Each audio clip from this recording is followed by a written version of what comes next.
Hi everyone, Anthony here. Okay, today we're working from Telling the Bees and Other Customs, and we're going to talk about the blacksmith, the magical man.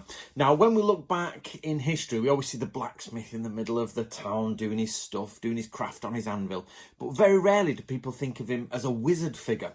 Actually, the blacksmith has been connected with superstition, magical powers for, well, since the dawn, since the Iron Age, basically.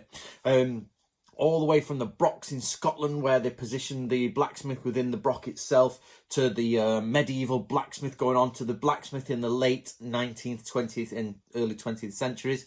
The blacksmith was a figure who could do magical things. Why? Because he took something from the earth and he made something from it, and what he made was actually iron. So an iron has magical properties. So the blacksmith himself is actually steeped in magic. So when you're trying to reimagine the past and in the West, you've got to imagine that the blacksmith is there doing all the different bits of ironwork that's needed, but also that he can help with cures, spells, talismans, charms, all that sort of stuff. So for example, when you store your flour, you should be storing a piece of iron from the blacksmith, basically, in the flour to get rid of any negative, evil energies.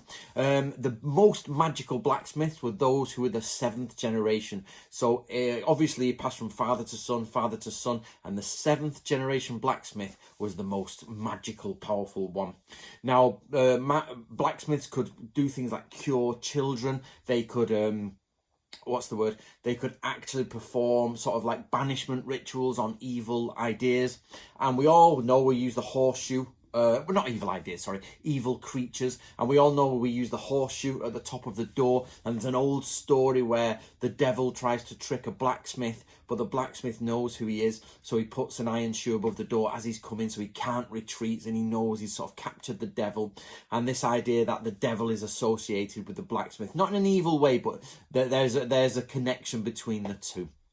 So there you go, guys. When you're thinking of the past, think of blacksmiths as a more magical aspect. People go to them for some form of simple spells, if you like, protection and charms, such as the water used to when a blacksmith is finished forging his metal and doing his work for the day, the water in the trough is actually considered magical water. It has magical properties, and people would come and collect the water from the blacksmith to use. So there you go, guys. Enjoy the rest of the day and let me know what you think below.